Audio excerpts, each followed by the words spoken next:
বিশ্ৰাম মোক দিয়া নাই, মই লৈছোঁ সাময়িক বিশ্ৰাম।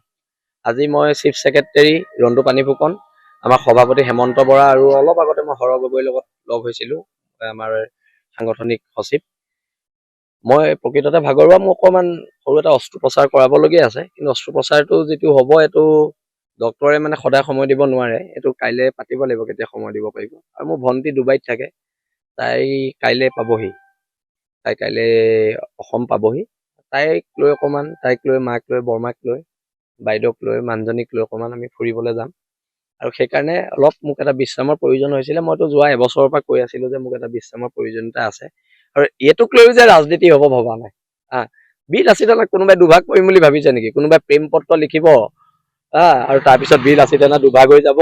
আমাৰ মুখ্য সচিবক তয়কে পত্ৰ লিখিব, বীৰ লাচিত দুভাগ তিনিভাগ হৈ যাব। কোনোবাই এনেই ভাবিছে নি বাৰু? এতিয়া শুনক, ৰাজনীতি সদায় মূল্যবোধৰ হ'ব লাগে। এতিয়া মই কৈ দিব পাৰোঁ এখন চিঠি কোনজন ৰিপৰ্টাৰে ভাইৰেল কৰিছে, কিন্তু তেওঁ মোক ককাইদেউ স্বৰূপ, মই তেওঁক নিজৰ বিশ্বাসত দিছিলোঁ। এইটো একচুৱেলি আমাৰ কেন্দ্ৰীয় সমিতি, আমাৰ গ্ৰুপৰ এইটো এখন ফটো আছিলে, মই তেখেতক বিশ্বাসত দিছিলোঁ এই চিঠিখন। তেওঁলোকে বিশ্বাসবোৰ ভাঙি নিকৃষ্ট ৰাজনীতি কৰিছে, আৰু এই নিকৃষ্ট ৰাজনীতিৰ মাজত শৃংখল চলিহা আৰু ৰণ্টু পানীফুকন, হৰ গগৈ, হেমন্ত বৰা নাই।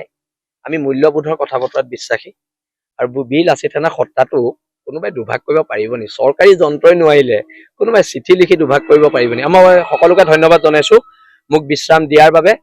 আচলতে মইতো অব্যাহতি দিব কৈছিলোঁ, আমাৰতো মুখ্য সচিবে অব্যাহতি লৈছিলে এবাৰ 3 মাহৰ কাৰণে।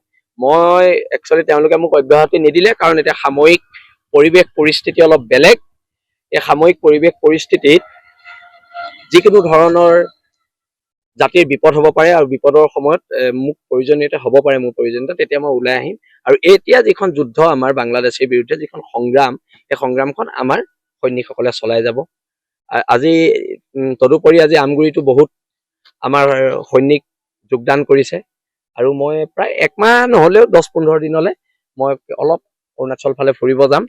মোৰ ভণ্টি আহি আছে কাইলৈ, আৰু তাৰপিছত মই আকৌ বীৰ লাচিত সেনাৰ মঞ্চত আমি কেন্দ্ৰীয় সমিতিৰ লগত আলোচনা কৰি মোৰ বিশ্ৰামৰ যিটো 1 মাহৰ কথা মই কৈছোঁ, মই আচলতে 2 মাহ বিচাৰিছিলোঁ, মোক তথাপিতো 2 মাহ নিদিলে, 1 মাহ দিছে।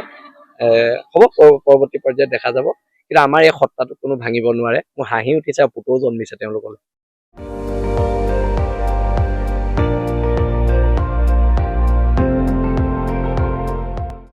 আপুনি চাই আছে ND24, সৰ্বশ্ৰেষ্ঠ নহয়, সৰ্বোত্তমৰ দৌৰ।